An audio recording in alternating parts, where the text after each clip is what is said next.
आज का जो लेक्चर है वो बीएससी फाइनल ईयर के मैथमेटिक्स के स्टूडेंट्स के लिए है। ठीक है, ये पेपर फर्स्ट का लेक्चर है जो कि लेक्चर नंबर 1। ठीक है, आपके पेपर फर्स्ट कौन सा है? रियल एनालिसिस के चैप्टर नंबर 7 का ये फर्स्ट लेक्चर है। इस लेक्चर में हम यूनिफॉर्म कन्वर्जेंस के बारे में बात करेंगे। यूनिफॉर्म कन्वर्जेंस होता क्या है, मतलब एक समान अभिसरण के बारे में। ठीक है, आपका जो टॉपिक है या ये जो चैप्टर है ये यूनिफॉर्म कन्वर्जेंस पे बेस्ड है।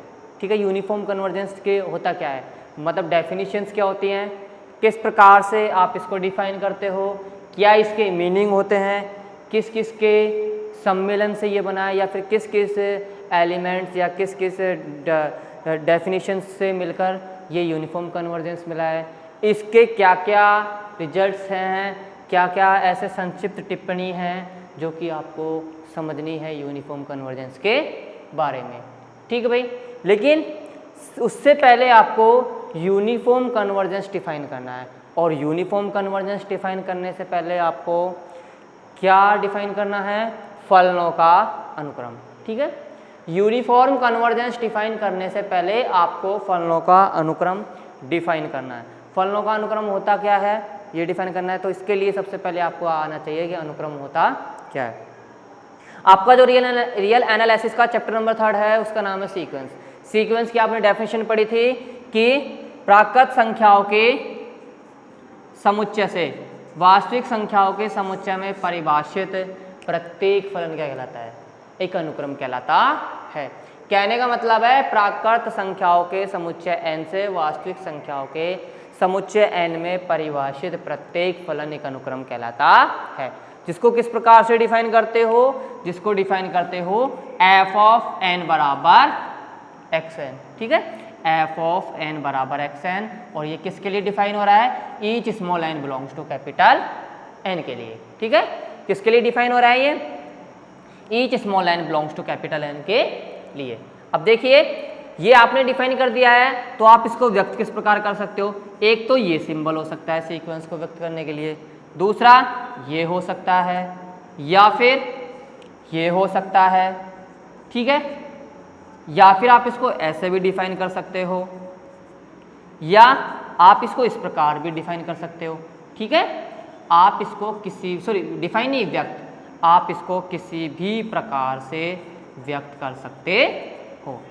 लेकिन एक बात ये भी है कि जब भी आपको सीक्वेंस डिफाइन करना है, तो रेंज सेट में एलिमेंट इस प्रकार से व्यवस्थित होंगे जिस प्रकार से सेट ऑफ नेचुरल नंबर में नंबर्स व्यवस्थित होते हैं। जिस प्रकार से सेट ऑफ नेचुरल नंबर में नंबर्स होते हैं, जिस ऑर्डर में नंबर्स होते हैं उसी क्रमांक में या उसी ऑर्डर में आप क्या कर सकते हो, सीक्वेंस के रेंज सेट को डिफाइन कर सकते हो। ठीक है भाई, मतलब ये है कि सबसे पहले सीक्वेंस के रेंज सेट में वह एलिमेंट आएगा जो कि सेट ऑफ नेचुरल नंबर्स के एलिमेंट 1 की क्या हो, f इमेज हो। ठीक है, फिर उसके बाद कौन आएगा, f ऑफ 2, एलिमेंट 2 की f इमेज, फिर उसके बाद एलिमेंट 3 की f इमेज। इसी प्रकार से इसका रेंज सेट डिफाइन होगा, मतलब रेंज सेट में जो एलिमेंट जिस ऑर्डर में होंगे वो किस ऑर्डर में होंगे, वो सेट ऑफ नेचुरल नंबर्स के में जिस प्रकार से नंबर से अरेंज होते हैं उसी प्रकार से ये भी अरेंज होंगे। ठीक है, आपको फलनों का अनुक्रम समझने से पहले आपको सीक्वेंस के बारे में जानना अति आवश्यक है कि सीक्वेंस होता क्या है। सीक्वेंस आपको पता है कि प्राकृत संख्याओं के समुच्चय से वास्तविक संख्याओं के समुच्चय में डिफाइन प्रत्येक फलन क्या कहलाता है, प्रत्येक फलन अनुक्रम कहलाता है। ठीक है, किस प्रकार से डिफाइन करते हैं इसको डिफाइन करते हैं कि f ऑफ n बराबर xn। ठीक है, किस प्रकार से डिफाइन करते हैं, f ऑफ n बराबर xn, और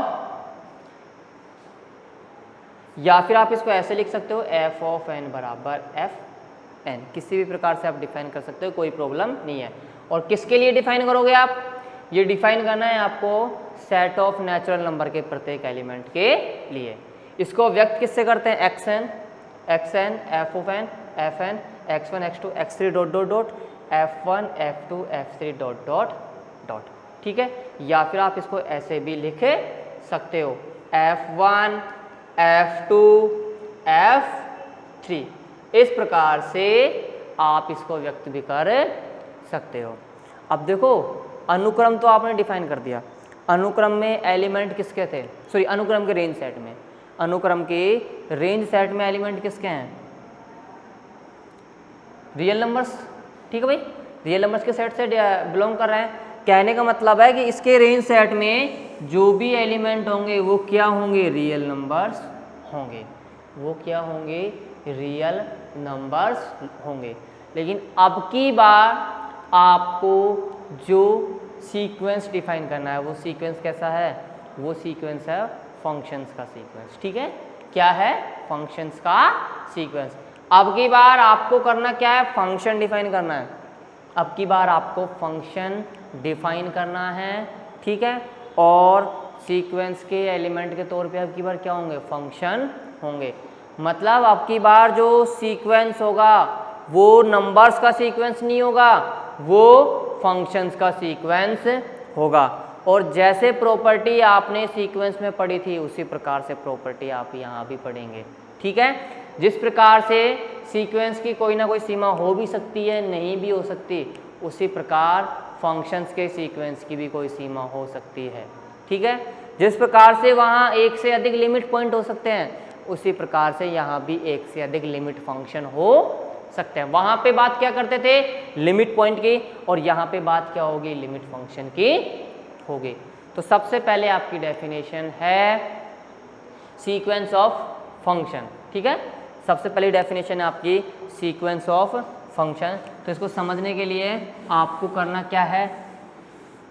एक नॉन एम्प्टी सबसेट लेना है, ठीक है। एक नॉन एम्प्टी सबसेट लेना है जो कि किसका सबसेट है? वास्तविक संख्याओं के समुच्चय का। एक नॉन एम्प्टी सबसेट लेना है जो कि सबसेट है वास्तविक संख्याओं के समुच्चय का। और एक फंक्शन डिफाइन करना है एफ एन, कहाँ से कहाँ? एस से आर में, ठीक है। एक फंक्शन डिफाइन करना है आपको एफ एन जो कि डिफाइन होगा डोमेन एस से कोडोमेन आर में। और किस लिए होगा या फिर किसके लिए होगा? ये each n belongs to n के लिए होगा। ये जो फंक्शन है, ये फंक्शन कैसे हैं? ये सारे के सारे फंक्शन रियल वैल्यूड फंक्शन हैं। ये सारे फंक्शन कैसे हैं? सभी के सभी फंक्शन ये रियल वैल्यूड फंक्शन हैं, ठीक है भाई। ये कैसे फंक्शन है? जो भी फंक्शन आप डिफाइन कर रहे हो each n belongs to n के लिए, ये कैसे फंक्शन है? रियल वैल्यूड फंक्शन है। मतलब जो रेंज सेट आएगा वो किसका सबसेट होगा? आर का। और जो ये डोमेन एस है ये भी किसका सबसेट होगा? आर का ही होगा। अब देखिए each n belongs to n के लिए डिफाइन कर रहे हो फंक्शन, तो एन बराबर 1 लीजिए। एन बराबर 1 लेते हो तो क्या हो गया? F1 from s to r. कैसे फंक्शन है? ये रियल वैल्यूड फंक्शन है। इसी प्रकार n बराबर 2 के लिए फंक्शन डिफाइन करो F2। ये कैसा फंक्शन है? एस से आर में रियल वैल्यूड फंक्शन। इसी प्रकार n बराबर m के लिए आप फंक्शन डिफाइन करो Fm। ये कहाँ से कहाँ डिफाइन होगा? S से R में। ये कैसा फंक्शन है? रियल वैल्यूड फंक्शन है, ठीक है भाई। तो देखो ये जो भी फंक्शन आ रहे हैं ये सारे के सारे क्या हैं? रियल वैल्यूड फंक्शन है। ये सारे के सारे क्या हैं? रियल वैल्यूड फंक्शन हैं। तब each x belongs to s के लिए, तब each x belongs to s के लिए, ठीक है। Each x belongs to f के लिए ये क्या कहलाता है? F n x. ये एफ एन एक्स या F1x, F2x, F3x ये क्या कहलाता है? ये सीक्वेंस का फंक्शन कहलाता है। क्या कहलाता है? ये सीक्वेंस का फंक्शन कहलाता है या फिर सीक्वेंस ऑफ फंक्शन। मतलब जो फंक्शन डिफाइन हो रहा है, सॉरी जो सीक्वेंस डिफाइन हो रहा है, उस सीक्वेंस में एलिमेंट के तौर पे कौन है? फंक्शन है। ये कौन सा फंक्शन है? f1, ये f2, f3, f4, f5 और ये कौन सा है? fn। कौन सा फंक्शन है? fn। किसके लिए डिफाइन कर रहे हो आप? Each x belongs to s के लिए। तो ये सीक्वेंस fnx क्या कहलाता है? सीक्वेंस ऑफ फंक्शन कहलाता है या फिर फलनों का अनुक्रम कहलाता है। आपको फलनों का अनुक्रम डिफाइन करने के लिए सबसे पहले फर्स्ट ऑफ ऑल आपको एक नॉन एम्प्टी सबसेट S लेना है, जो कि किसका सबसेट है? R का। नॉन एम्प्टी सबसेट S है, कहने का मतलब है S के अंदर कम से कम कितने एलिमेंट हैं? एक। मतलब cardinality of S greater than equal to 1। आपको एक फंक्शन डिफाइन करना है fn। कहाँ से डिफाइन करना है? डोमेन S से कोडोमेन R में। किस प्रकार का फंक्शन है ये? रियल वैल्यूड फंक्शन है या वास्तविक मान फलन है। वास्तविक मान फलन का मीनिंग क्या होता है कि ये जो डोमेन S है ये किसका सबसेट है? R का सबसेट है। ये डोमेन S क्या है? R का सबसेट है। और ये जो फंक्शन fn डिफाइन कर रहे हो, ये किसके लिए डिफाइन हो रहा है? ये ईच नेचुरल नंबर के लिए डिफाइन हो रहा है। अब देखो ईच नेचुरल नंबर के लिए फंक्शन डिफाइन कर रहे हो आप, तो n बराबर 1 के लिए भी तो डिफाइन हो सकता है, n बराबर 2 के लिए, n बराबर m के लिए डिफाइन हो सकता है। n बराबर 1 के लिए डिफाइन करते तो फंक्शन मिला आपको f1, ये कहाँ से कहाँ है? S से R में। f2 ये कहाँ से कहाँ है? S से R में। इसी प्रकार n बराबर m के लिए ये कौन सा फंक्शन है? fm, ये भी कहाँ से कहाँ है? S से R में। ठीक है, तो each x belongs to S के लिए fnx क्या कहलाता है? सीक्वेंस ऑफ फंक्शन कहलाता है या फिर फलनों का अनुक्रम कहलाता है। किस प्रकार से व्यक्त करते हो उसको? fnx या फिर f1x, f2x, f3x dot dot dot fnx से डिफाइन व्यक्त करते हो। इसका चाहो तो आप एक एग्जाम्पल भी देख सकते हो, एग्जाम्पल भी लिखाएंगे। सबसे पहले आप इसकी डेफिनेशन देखिए। ठीक है, सबसे पहले आप इसकी डेफिनेशन भी देखिए। डेफिनेशन क्या होगी?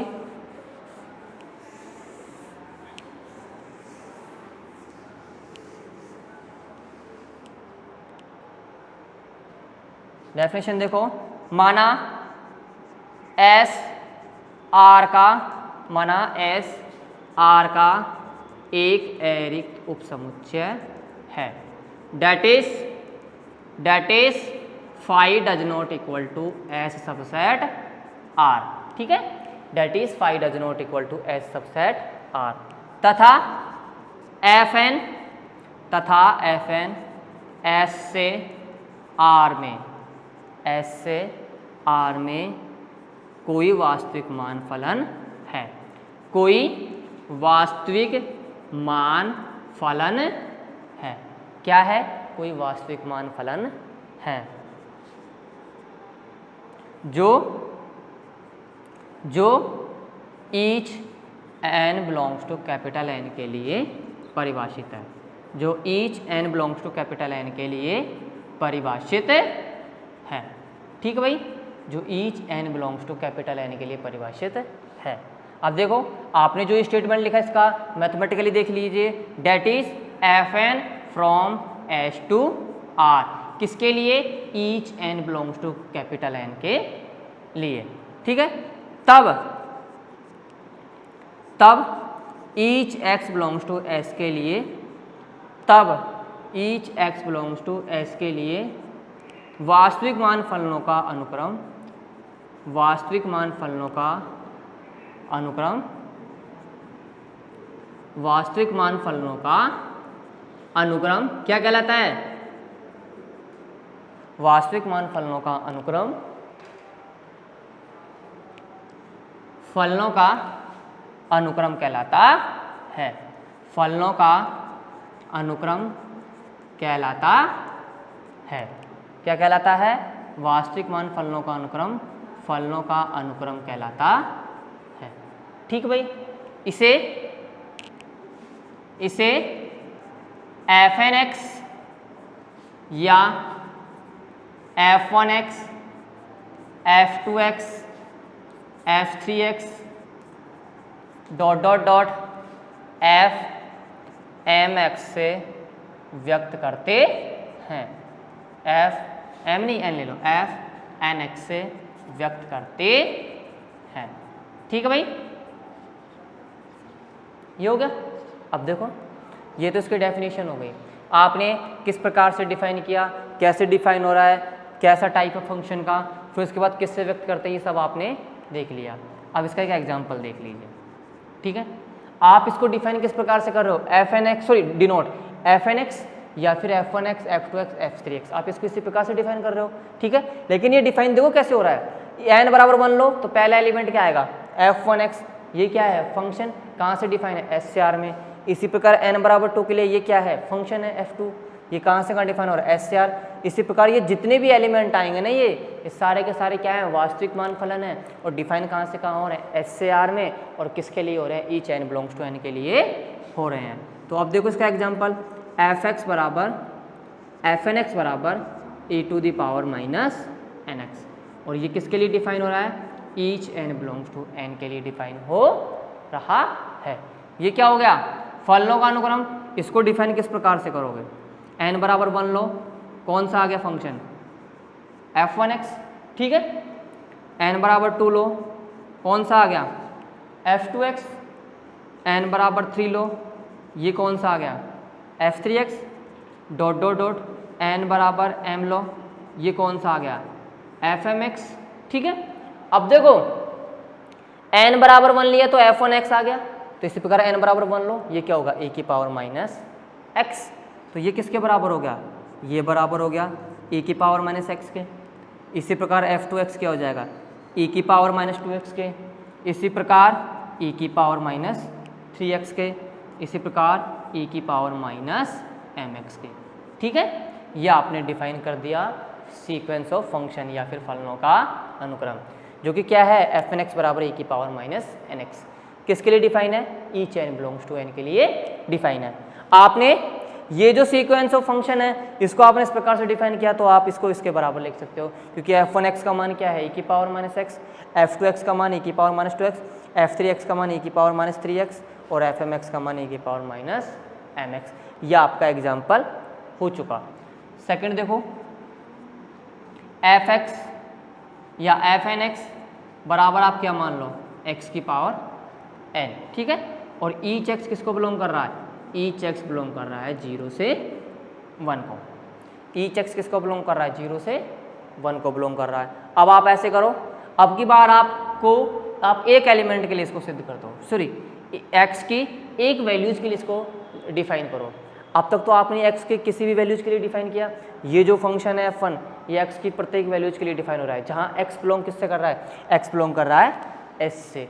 अब की बार आप ऐसे करो, x की कोई पर्टिकुलर वैल्यू ले लो, x की अगर आप पर्टिकुलर वैल्यू लेते हो तो मैंने ले ली x की पर्टिकुलर वैल्यू 1। ठीक है, तो fnx क्या हो जाएगा, fnx हो जाएगा 1 की पावर n, सॉरी fn1 क्या हो जाएगा 1 की पावर n। अब इसको डिफाइन कर दो, इसको किस प्रकार से डिफाइन करोगे, इसको डिफाइन करोगे f11 f21 f31 dot dot dot fn1। ठीक है, और ये किसके बराबर हो जाएगा, ये बराबर हो जाएगा आपके 1 की पावर 1, 1 की पावर 2, 1 की पावर 3 डॉट डॉट डॉट 1 की पावर n। ठीक है, ये आपने इस प्रकार से डिफाइन कर दिया है। दोनों एग्जाम्पल में डिफरेंस क्या है, ये तो जो डिफाइन किया है आपने सीक्वेंस ऑफ फंक्शन ये x की प्रत्येक वैल्यू के लिए, जबकि ये x की किसी एक पर्टिकुलर वैल्यू के लिए आपने डिफाइन किया है। तो ये डेफिनेशन आपकी कंप्लीट होती हुई सीक्वेंस ऑफ फंक्शन। अब इसके बाद है बिंदु से अभिसरण। ठीक है भाई, इसके बाद है बिंदु से अभिसरण या पॉइंट वाइज कन्वर्जेंस।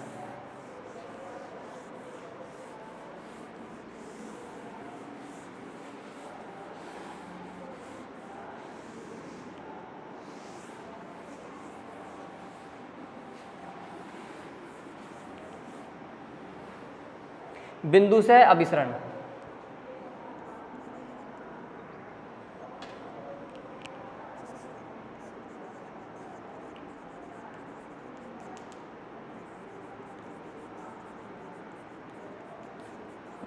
या पॉइंट वाइज कन्वर्जेंस। ठीक है, या पॉइंट वाइज कन्वर्जेंस।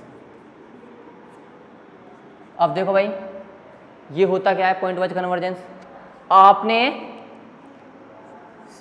फलनों का अनुक्रम लिया Fn, जो कहाँ से कहाँ डिफाइन है, S से R में डिफाइन है, जो कहाँ से कहाँ डिफाइन है, S से R में डिफाइन है। ठीक भाई, ये कैसे फलन है? ये सभी जो फलन है, सभी के सभी ये कैसे फलन है? वास्तविक मान फलन है। कैसे फलन है? वास्तविक मान फलन है। ठीक है, अब देखो ये जो वास्तविक मान फलन है ये किसके लिए डिफाइन हो रहा है? ये each small n belongs to capital N के लिए डिफाइन हो रहा है। ये जितने भी वास्तविक मान फलन हैं ये सभी के सभी ईच नेचुरल नंबर के लिए डिफाइन हो रहे हैं। ठीक है, कहने का मतलब है कि एक्चुअली में Fnx क्या है? Fnx फलनों का अनुक्रम है। Fnx फलनों का अनुक्रम है। ठीक है भाई, Fnx फलनों का अनुक्रम है तो आप इसकी सीमा फाइंड आउट करते हो या फिर इसका लिमिट फंक्शन फाइंड आउट करते हो। कहने का मतलब है कि प्रत्येक जो फलन है each n belongs to n के लिए प्रत्येक जो फलन है वास्तविक मान फलन वो किसी ना किसी सीमा फलन को अभिसृत होता है। कहने का मतलब है कि प्रत्येक वास्तविक मान फलन से मीनिंग है मेरा इन फलन व, ठीक है, और ये किसके लिए डिफाइन कर रहा हूँ? Each n belongs to n के लिए। तो f1x, f2x, f3x, fnx, ये सारे के सारे फलन, ये सारे के सारे फलन किसी ना किसी f को अभिसृत हो रहे हैं। ये सारे के सारे फलन किसी ना किसी f को अभिसृत हो रहे हैं और किसके लिए हो रहे हैं? कि ईच एप्सिलॉन ग्रेटर देन 0 के लिए, each epsilon greater than 0, each x belongs to s के लिए एक n0 ऐसा मिलना चाहिए, एक n0 ऐसा मिलना चाहिए कि fnx और fx, कहने का मतलब है ये क्या है? ये सीमा फलन है। तो ये fnx और इस सीमा फलन का डिफरेंस किससे कम होना चाहिए? एप्सिलॉन से कम होना चाहिए। और कब? जब n का मान क्या हो? n0 से बड़ा या बराबर हो। यहाँ पे ये जो n0 है ये किस पे डिपेंड करेगा? x पर।